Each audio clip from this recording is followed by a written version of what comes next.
Well, good afternoon, everyone. Thank you for coming. My name is Bart Epstein. I'm the founding CEO of the Jefferson Education Accelerator and a research associate professor at the University of Virginia. Before we start, I'd like to tell you that we're going to be doing something a little innovative and different today. Unlike your usual panel, which just has talking heads, we have the best talking heads. We also have an improv troupe who will be dramatizing two of the issues that we face when it comes to the questions of efficacy, research, and evidence in higher ed decision making. I'd like to tell you about the background of how we got here. About 2 years ago, when the University of Virginia's Curry School of Education launched the Jefferson Education Program, we went out and talked to investors and policymakers and entrepreneurs and higher ed leaders and philanthropists and researchers, and everyone agreed on three things. Number one, evidence of what works should be the primary driver for what we fund and pilot and procure in EdTech. We should be buying what works. Number two, it is not happening. A lot of reasons, we'll talk about some today, but it's not happening.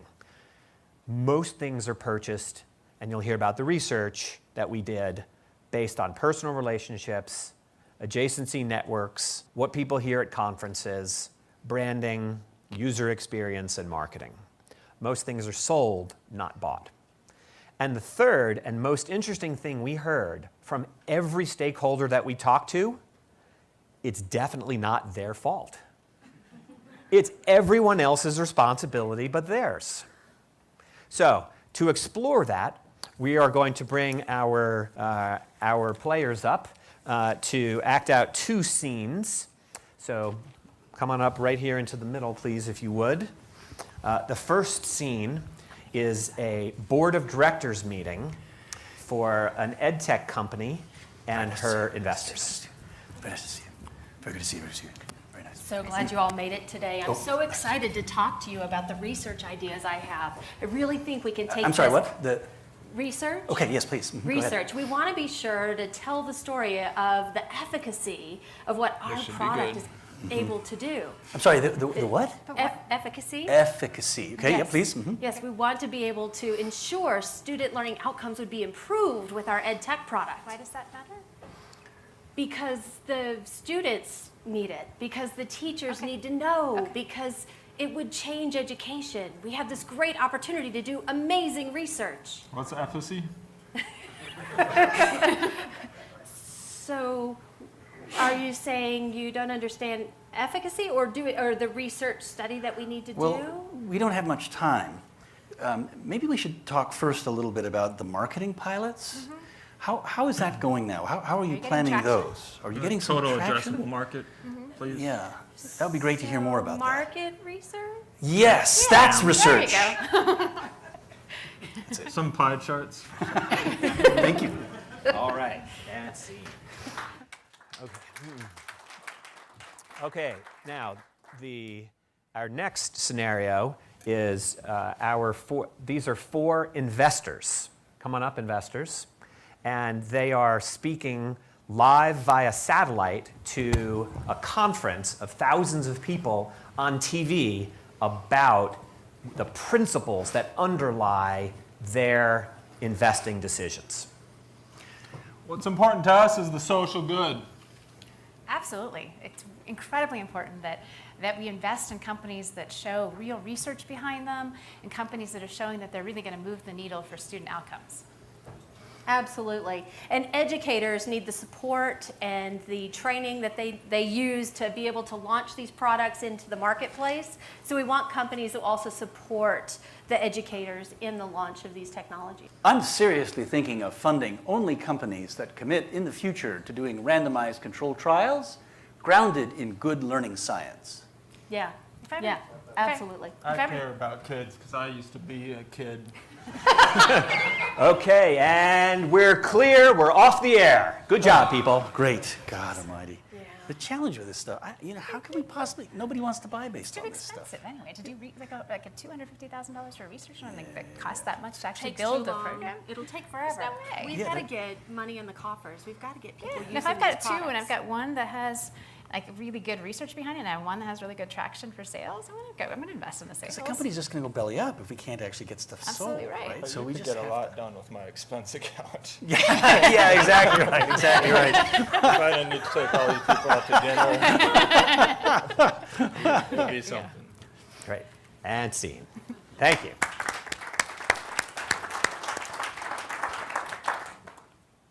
All right.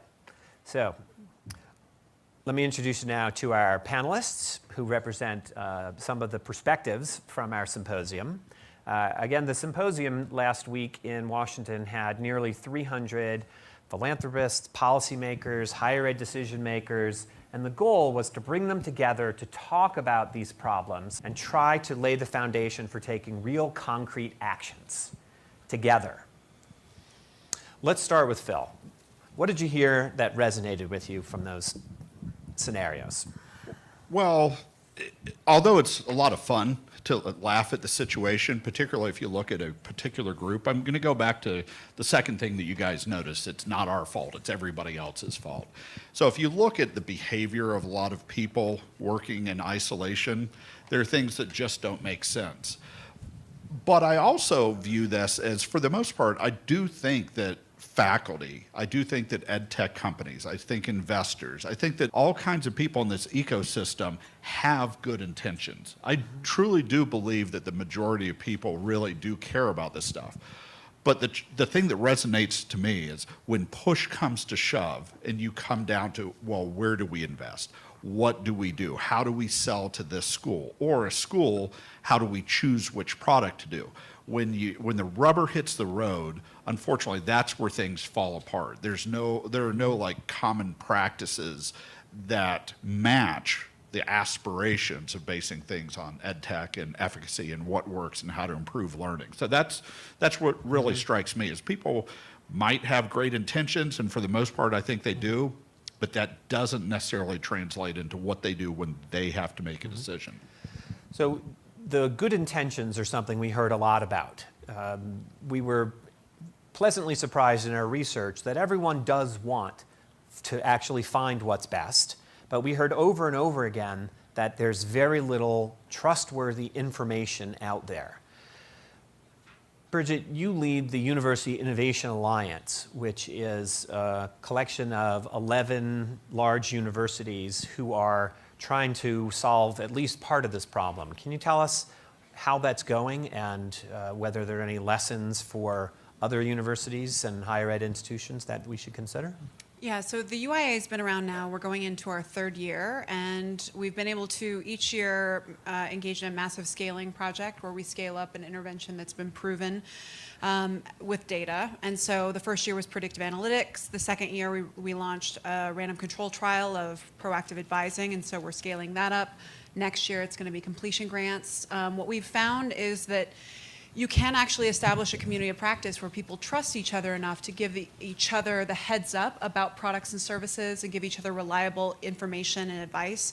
And the real challenge that we have now is scaling the UIA because it's clearly working. Our campuses are making aggressive gains. We've now produced 25% more Pell students in the last few years in terms of graduates.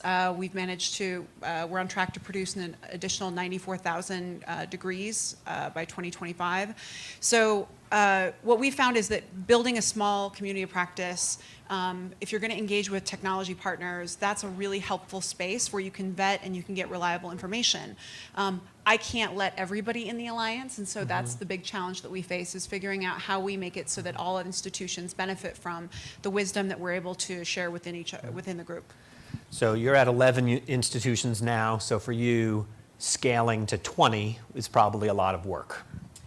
Yeah, I mean, the secret sauce here is relationships, and so figuring out, how you actually can match them and build them, and keep in mind the UIA was a very unproven thing, and the folks who stepped in initially, no idea if this was going to work or not, so they put their reputations on the line. So now letting folks in, on the front end, that I think that's the debate we're having right now. But I think more, how do we create more networks like this where you can see institutions accelerate innovation across their network by working together? So how does the network work? Is it a listserv where people post comments, or is it a more substantive engagement? Well, we bring folks together. First off, if you want to be a part of the UIA, we don't work with just individuals. We work with teams. Campuses form student success teams, so there's actually people on the ground who are working together to engage on closing the delta in outcomes between low and high income students on their campus. We give them a fellow, which is a low to mid career smart thinker and doer who comes in and serves as a project manager. And then, is that your phone? That is so awesome. I love technology. So we give them a fellow who helps project manage the team. I bring all the teams together, and so the teams actually get to know each other, where they trust each other, and they're willing to say, hey, we tried that product. Here's actually what you need to know, et cetera. It's not trash talking technology. It's really creating a reliable source of information where you're actually trusting folks and learning what they learned ahead. Basically, by not doing this, we're forcing other campuses to repeat our mistakes and failures. And we think that students are the ones who are paying the price. So we use a community of practice. We borrow from ideas from Carnegie's improvement science, from healthcare improvement, et cetera. Troy, you help lead one of the leading investors in the space. We poked a little fun at you. I'm an investor as well. So Really? What's your perspective other than that it was everything exactly as we portrayed? Well, there was a lot of truth there at different points, and I think there was a little hyperbole at other points. But first off, I would say, the efficacy problem in higher ed tech is around the learning side, less so around the administrative side. So when we think about all the companies here at this conference, there's a lot that are in admissions and enrollment management and development and financial aid and on down the line of all the administrative side. I think, sure, there's efficacy issues there. There's efficacy issues like there is with corporate software. But really what we're talking about here is the learning side, and there are parallels between learning science and outcomes and really what we think about as in healthcare. So that's the first kind of narrowing point I'd make. That said, I would say that, look, most of us who are investors in ed tech are in ed tech because we care about education. So there was that point kind of made. I think when we're on stage, we typically say we care about social impact, and we do. At least my firm does. We have a social impact section of every investment memo we write. That said, obviously we're professional money managers whose job is to deliver a return for our investors. And so we're not going to invest in something that is not going to deliver a great return. And so one of the core questions is, will it sell? And that's first and foremost. So people would say, I think you said at the conference, investors invest in what sells, not what works. And I would say we would not invest in something that we know doesn't work, that sells. I think we would not do that. So if it's selling like hotcakes and we know it doesn't work, we're going to stay away from that. That said, we don't need proof that it works in order to invest in it. If it's selling well, that's a good indication for us. We're certainly going to do our due diligence to figure out, are there indicators that it works? We're not going to spend 6 months or a year and a half on a randomized control trial to try to figure out if it works before we make an investment. The entire industry is not set up for that. So we can't possibly do that.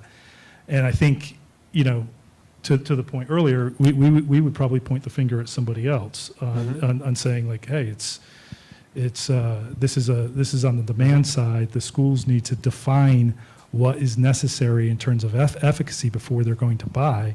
And then that will force all of the players to rise to that standard. And the concomitant point is that the schools have to be willing to pay for that higher priced product, because that higher price, that research done in advance of launching the product is certainly going to make a higher priced product. Everybody has to be on board for that. Some of my thoughts. Very, very valuable.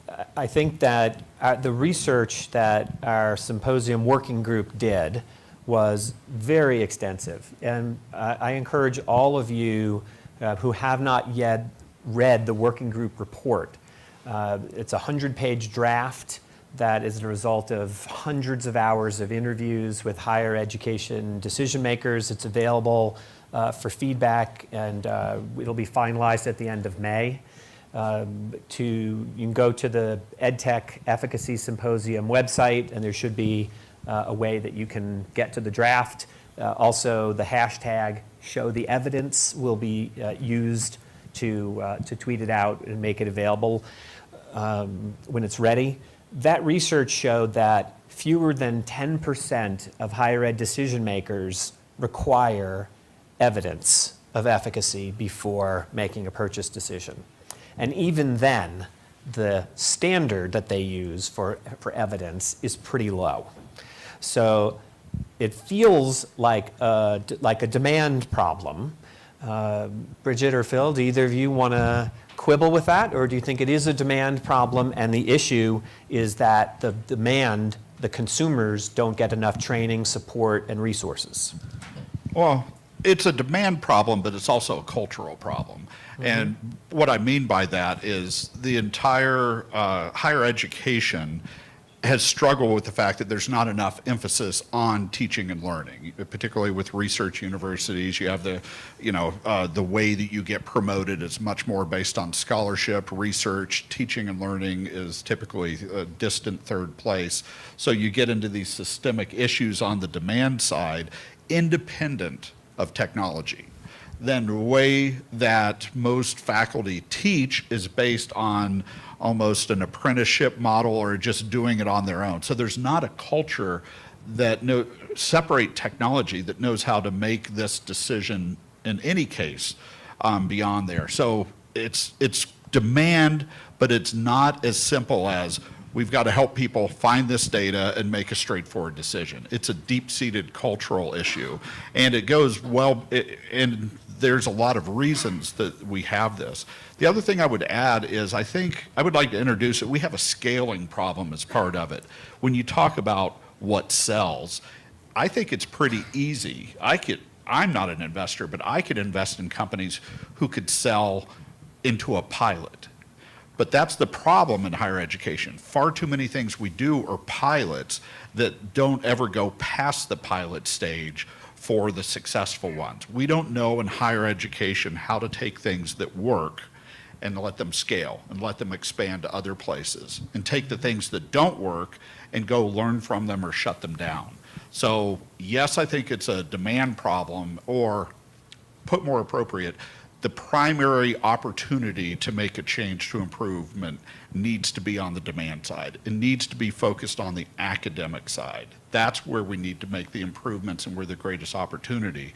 But you've got to understand sort of the scaling issue of getting past pilots, and you have to understand it's sort of built into the culture. It is going to take time. It's not a simple issue that we're looking at. I mean, so that's what the UI is about, is we're focused on scale. We think that first off, there is no method for scale in higher ed. That's the first problem. But I observe the interaction between the ed tech sector and higher ed institutions on a daily basis. And what I see is really, it's a capacity issue. It's that people somehow think that administrators have this extra time and hat to investigate, to come up with what they want for efficacy and their expectations. They actually have a job. Their job is usually educating students, or it's administering, or it's navigating a highly complex bureaucracy. There really just isn't the capacity. There's not like a whole department. I mean, if you think it's procurement, you're wrong. That their job is just to sit around and pontificate about how to nudge ed tech in the right direction. I mean, too often the conversation between ed tech and higher ed is someone comes in with a product that might be based on their personal N of 1, and it may not be proven, and then they ask if you will buy it.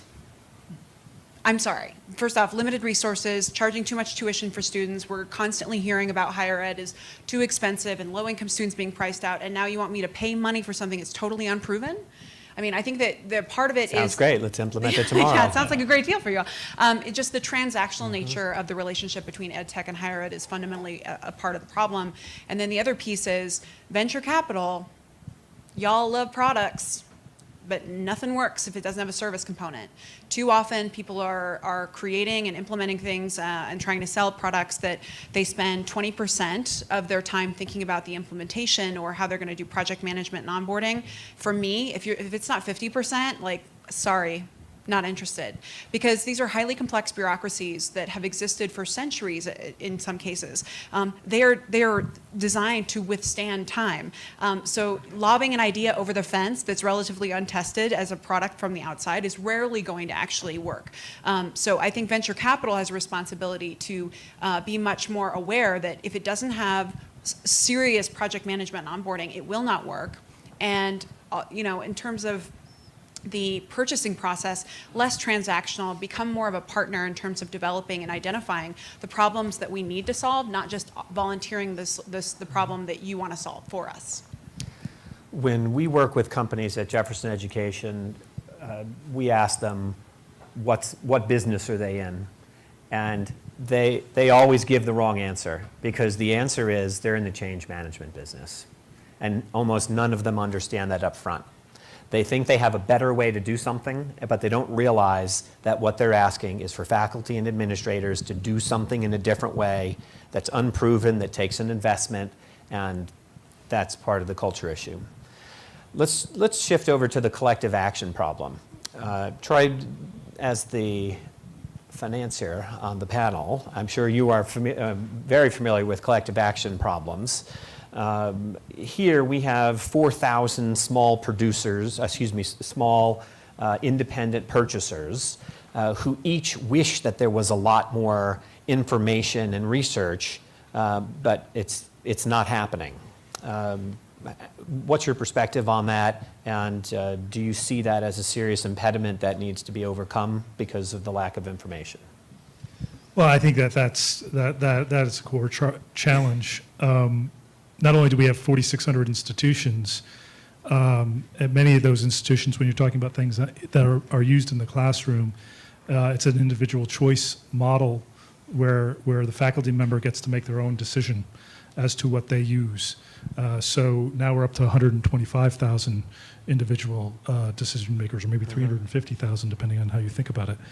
And so yeah, we have this incredible complexity. And certainly there are certain products that are designed specifically to teach organic chemistry. So it's narrower in those cases. But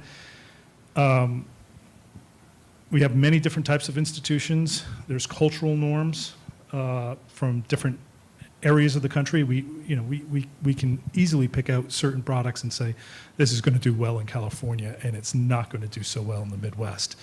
Mm-hmm. And so there's a lot of complexity to this. So I do think we have a collective action problem in that the decision-making process at each individual university is very different. And then when you talk about certain products, I made the example earlier that when you take retention, for example, buying a retention product.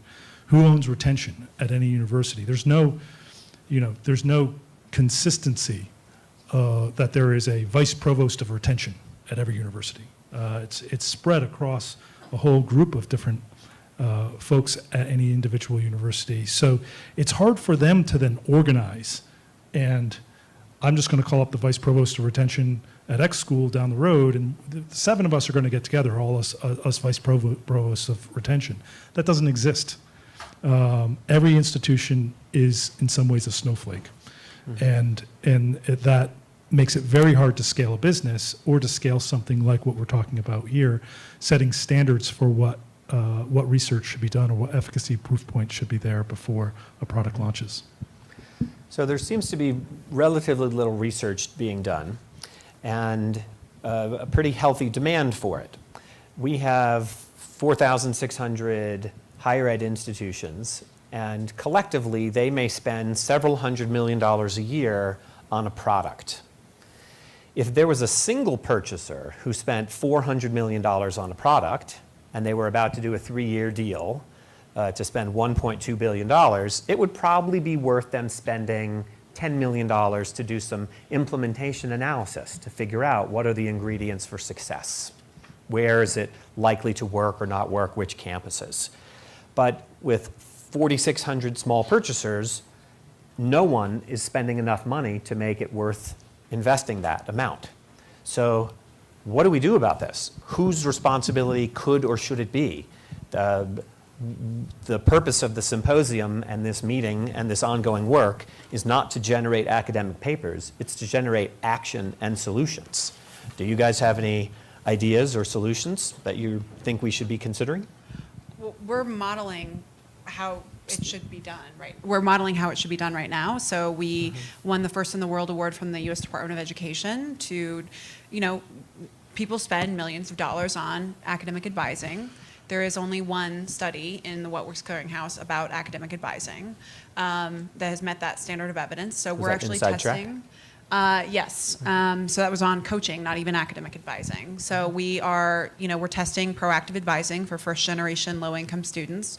When they get off track, exactly what intervention gets them back on track. A lot of people have a lot of hunches. A lot of people have a lot of history. There's actually no science, no data behind it. And so we're going to be accumulating that across the 11 institutions. So that project is pretty massive, and it's a 5-year project, and we've already seen a dramatic difference between the students in the control and the other students. So that's one example of how, when you can buck the trend of institutions tinkering in silos in the dark and actually work together, that you can actually engage in these robust experiments. But again, we had to bring in project managers, we had to hire academic advisors. It's a big experiment because the organizational design of the institution is about getting the work done, right? Universities have to be everything to everyone. They're about knowledge and discovery. They're also about teaching and research. They're about public service and giving back and all these other things. There's no one's job that is to test whether your ed tech product works.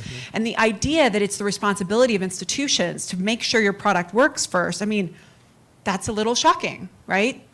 I just think that if you're trying to actually make money off something, there is a responsibility that you should do the work. And I realize you can't do it without institutions, but again, I get this all the time. Institutions say, we have this cool idea, we want to test this product, but then they expect us to pay for the testing of their product. And it's just like, it's morally questionable. Okay, so what I heard in there was the University Innovation Alliance is going to do some of this work for itself, and potentially some of that work will be more broadly applicable.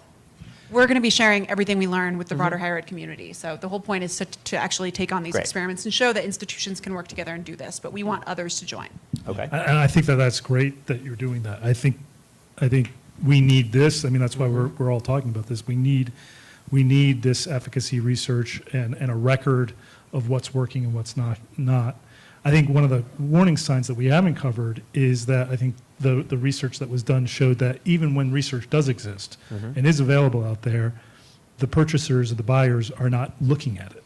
And so I think there's at least a 2-stage problem here, is getting the research done, publicizing it, and then changing the norm that the buyers are going to read it and care about it.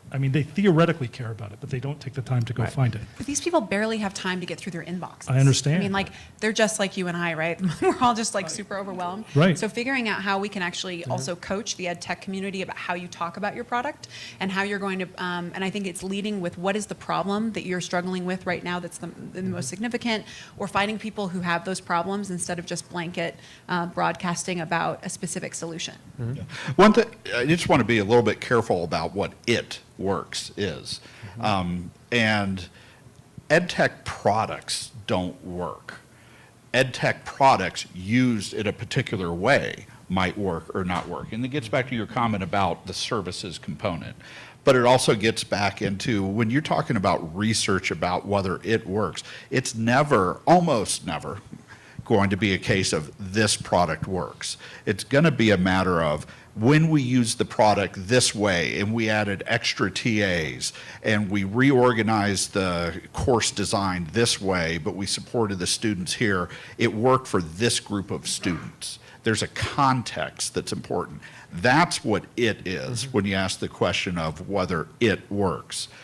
But then when we get back to the research, I also, just to take a little bit of issue, I don't think that we do too little research per se, that it doesn't exist. It's more of a coordination and communication problem. It happens, but then it happens in isolation with one class. There's not enough resources to publish it or to add all the context to it that you needed, and nobody knows about it unless they know how to ask for it. So I think it's more a matter of coordination and awareness and making it solid enough to be usable. But the biggest thing is it's education in context. So I just want to be careful. Well, that brings us to the question of implementation analysis. Our research over the last year showed that the vast amount of research that is being done is trapped in the heads of people like you who did the hard work of narrowing down your products to a few, running pilots, talking to your peers at other institutions, implementing something, making some mistakes along the way, learning some hard lessons, finally getting your program up and running. When that's all said and done, you don't have time to write up a 20-page analysis, even though if you would take 2 days to do that, or a week, it could save 1,000 of your peers hundreds of thousands of collective hours. So reinventing the wheel because of lack of good decision support tools seems to be a problem in this space. Well, but it gets back to a couple of things that I've heard even from this group. Your job is change management. It really does get into this. And take UIA as an example. You guys don't give them a choice, right? We do. Well, but I mean, but do you put some standards on when you run this type of program, you have to agree to share the information? Aren't there sort of standards on keeping it out of people's heads? We have data sharing agreements, so we're always, it's like a Weight Watchers meeting, right? We're always weighing in and sharing about, how we're making progress. And then once we see a campus that's making a lot of progress, then we find out, exactly what it is they're doing. There's an evidence threshold, but we kind of operate on the vouching system. So I always suggest, because people always come to me and they think I'm like the gateway to 11 universities. The real thing is, work with one of my campuses, and if they really think that what you're doing works, and if they're willing to vouch to their buddies, that's the ultimate standard of evidence. So for us, that's what I do, is try and set up a community where people are willing to kind of like vet, and then if they're willing to vouch, yes. So it is somewhat, but it's somewhat fluid. Okay, but there's an active effort on change management and sharing information is my point.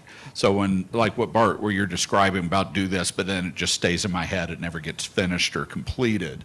I think that the biggest opportunity for ed tech to move the needle in the teaching and learning space, the biggest opportunity is this challenge of how do you actually get the knowledge of the experience of what's working and what's not working and sharing it. And that right there is the biggest challenge that we face right now, to move beyond a ton of pilots and start getting into, hey, this is really working. We're getting some real promise here. Let's move the needle. So I agree. I presume most everyone knows this, but we do this analysis. I mean, this is where I take issue with the skit is, I signed a term sheet last week, and this morning I was on a phone call identifying the 22 universities out of this product's 186 customers that we're going to randomly call, set up meetings, and talk about their implementation, how well it worked, what their expectations were a year ago before they bought it, or 3 years ago before they bought it. We want some that have been on the product for 3 years, some that have been on it. We spend hours on the phone with each one of those institutions and write up a report internally on each institution. So we have this data. Will these reports be public? No, we do not make those reports public. We make the ones that are good public. Yeah. Right. But, no, we don't make any of it public. Right, But that's the fact point. of the matter is the company makes the ones that are good public down the road typically. But, so we are doing all this analysis as an investor, and there are others who do it. I mean, there are institutions who do that effort to call 6 or 8, current customers and do that analysis. There's just no common clearinghouse where all this stuff exists. So one of the things our research included was interviewing 46 of the 50 state Department of Education offices for higher ed and K-12. And we asked them, are you doing anything in your state to gather feedback and product review and implementation analysis from your institutions, just to coordinate it, to share? And the overwhelming response from all 46 states was, that's a good idea, someone should do that. Not us. We are regulators who are in charge of, passing through money and making sure that laws are, but somebody should do it. And this seems to be a common thread that we're hearing throughout the space. Somebody should do it. So as we look at potential solutions, one thing that we are collectively looking at, leaving aside the question of who somebody is for now, is create a system by which institutions and, more importantly, individuals have both a vehicle and an incentive to provide detailed feedback about their implementations in a standardized way that can be coded and analyzed, so that when one of your universities is looking for a product in a niche that they've never explored yet, if they could look and see that this product has been implemented 100 times at other universities, and they could get an idea of which are the ingredients for success, that has great potential. Some of us think, although Bridget is making a face. What do you think? I feel like I'm getting painted as like the ed tech hater. You got to know that I'm like, there's no one who's a bigger fan and a better advocate for ed tech. There's no way we close the achievement gap without ed tech. I'm just like the sister who's giving you loving advice, which is like, please a little to the left. I think that the system is designed to get the results that we do, right? And so everyone is playing out their part based on the incentives that exist, almost like we're in a play. And so your incentives and your the motivations in the market are going to dictate your behavior for institutions. I think that operationalizing some of this would be great. The only issue is I just don't think people are willing to confidentially share what they really think. So you've identified a barrier. And our working group has spent months and months talking about this, and this is absolutely one of the barriers. Katrina talked about this morning when we did this for the K-12 institution space. People don't like to badmouth vendors that they have selected, right? They have personal capital at stake. Educators are generally helpful and supportive, and that's partially why all of the review sites that aggregate stars the average is almost uniformly 4 stars for every app ever made. So we need ways to incentivize people to anonymously and confidentially give honest feedback, not only about the problems they've had with products, but with their own institutional shortcomings. Let me throw out something. Hopefully this is not too negative. We're helping. I think that what this work with the working group and the overall symposium has done is hopefully shine a light on what the dynamics are when you deal with ed tech. But while it's a complex, slow-moving system, it's also very durable. So there's a lot of potential once things start to work, and it can be a long-lasting potential. But I'd like to get Troy to react to this. What if investors, like if your firm said, okay, when we're investing in a teaching and learning product or some sort of company that's teaching and learning based, you know what? One of the questions we always ask them is, what are you doing or what is being done that your customers can grease the skids to share information? Because we know ahead of time that if there isn't an effective way for these schools to share information, it's going to be hard for you to scale as a company. So just as a thought experiment, what if investors always asked teaching and learning companies that way, said, you know what, we're hesitant to invest in you if there's not some mechanism, something you're part of, something you're funding that explicitly shares efficacy information? Just love to get your reaction to that. I don't have a strong reaction either way. I mean, I think it could work. I think when you take a position in a company, from a board position, you can force that. Yeah. I mean, you can make that an important initiative that you care about, and maybe force is too strong of a word, but you can certainly put that on the list. I think there's a dance between investors and entrepreneurs, companies, where the good companies typically have multiple term sheets, right? I mean, they typically have 5, 6, 7 different firms, and so you're in competition. And so to the extent you start saying, hey, we're going to require something the other guys don't require, you might just be opting out of a lot of good deals. And so there's a little bit of tension of doing it before you invest. I can see how it might work a little bit better after you invest, saying, hey, this is one of our priorities, and or just sharing that it's going to be a priority at some point in the process, but not making it a quid pro, some line that has to be crossed before we'll even write the term sheet. Yeah.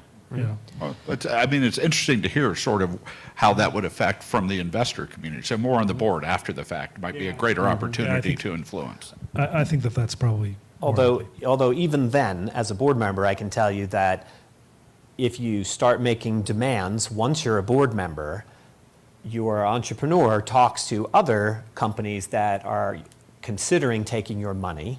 And if they say, don't take Bart's money because once he gets on the board, he's going to start pushing you to do research that isn't going to drive sales, and you're going to run out of money and go bankrupt, that's another factor to count on. But keep in mind, my argument, and I believe what came out of the working group, is that it's in everybody's interest. Yes. And so everybody's got to take some harder decisions. Right. If we don't culturally deal with this, we're going to have, I wrote a blog post that's still one of the more popular ones where I called it the purgatory of pilots. That in higher education, we're stuck in this purgatory of always having pilots, and very seldom do they get beyond that stage. And it's in the interest of investors and companies and in educators. It's in everybody's interest that we start breaking out of this. So my argument is that it might affect your short-term needs, but it's affecting everybody's long-term needs by not making some of these tougher calls. So one of the things on our list for action is culture change. And this is probably one of the easier things to do. This is, compared to creating new consumer reports for education or getting the Department of Defense or Department of Ed to spend $800 million on research, creating systems to empower students and faculty members to simply know that they can and should ask the question is relatively doable. We had representatives from all the alphabet soup groups, teachers unions, administrators organizations, the National School Board Association, obviously on the K-12 side, and they all said the same thing. They are willing to be part of a culture change.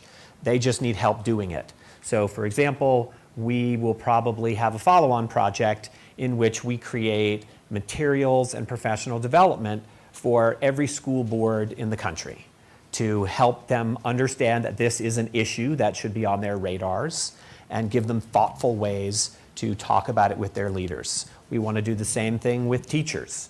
We would like every graduate student and adjunct faculty in the country to simply ask the question when some new product shows up, what's this supposed to do? What's the evidence for it? That's it. We hear over and over from procurement people that no one ever asks them. When I was a vendor, I once sold a deal to a university for mid-six figures, and it was approved by the board of visitors and being implemented, and someone called me and said, hey, I'm finishing the file and I got to check a box about this being research-based. Can you just send me something? And I had nothing. And I said, well, what do you need? How robust does it have to be? And she said, it needs to be at least 5 pages long. It has to have a sigma sign in it, N in a parenthesis, and a table. That seems to be what the other ones look like. This story'd be even better with some names added in, by the way. Like a reference section, that's it. I'm sorry, the statute of limitations may not have passed on this.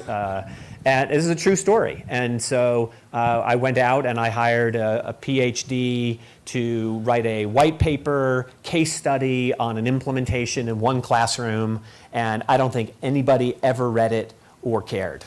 And that's bad. That's not the way it should go. And by the way, that's another reason why a lot of companies don't do research. At Jefferson Education, we are all about encouraging and supporting companies doing research. And nothing is more frustrating to us than when we help a company do real field research with quasi-experimental design. It takes 10 months and it's high quality, and then they take it out into the marketplace, and their competitors have someone in the marketing department write something up that looks similar, that shows 22% more score improvement, and their sales reps say, see, the research shows we're better. And so we have another issue that we've identified, and that is lack of institutional expertise and capacity in being able to be a good consumer, so that we have more work being done in our schools of ed and our professional programs to prepare tomorrow's educators and administrators to use evidence properly. So culture change is one potential next step. And by the way, at the end, I'll pause for other ideas to be yelled out from the crowd. Don't yell out, you do it. More UIA type organizations. UIA is doing phenomenal work. I think Tim Rennick, the vice provost of Georgia State, gave a keynote presentation at the symposium that knocked my socks off. He put up a chart showing the performance of their peer institutions 5 years ago and today. And at Georgia State, they have completely closed the achievement gap. You have an equal chance of graduating from Georgia State if you are first-time, low-income minority student than if you are a traditional student. It's actually higher, slightly higher. Slightly higher. This is great or terrible news depending on who you are.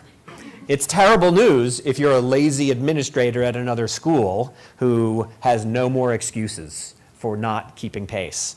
But it's great news if you're anybody else. Yeah.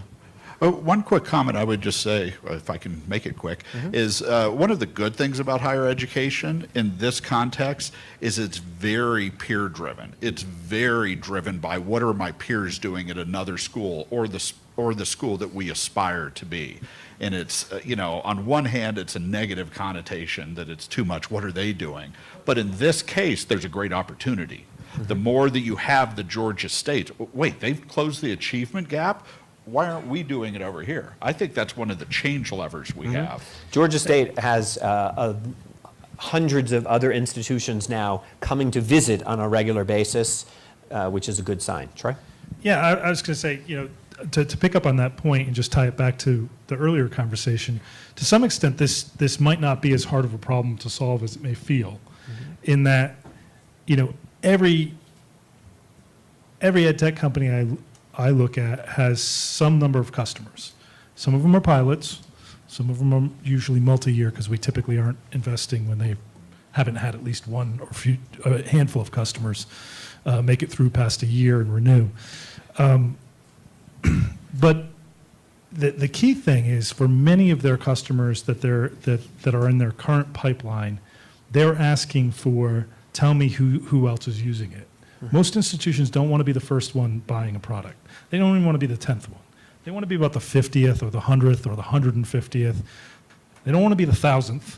They want to be on the earlier side of things, but they don't want to be in that first 20 or 50 typically. But when a major institution with a cachet and a brand buys a product and is one of those first 10 or 15, it's a game changer for that company. And they're able to point and say, Stanford's using it, or the University of Texas is using it, or Duke's using it, or whatever it is, and that changes the game. And so if those institutions all were very careful about what they adopted, that would that would change things pretty dramatically. Okay.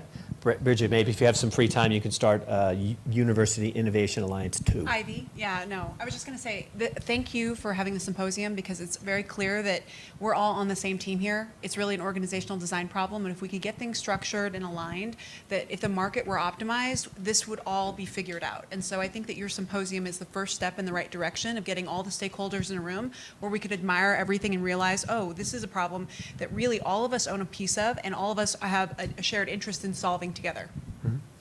And the last thing that we discussed at the symposium about a potential solution to solve the collective action problem is the Department of Education. The Department of Education currently spends $800 million a year on education research, and it is overwhelmingly basic research, important research, but it's not decision support research. It's not research that says, let's take Raindrop software and put it in 30 different institutions and see where it works and where it doesn't work and why. That is the kind of research that probably can only be funded centrally either by the government or by philanthropy. We are out of time, so I will thank you all for coming, and if you have any ideas, come on up after the words. Thank you.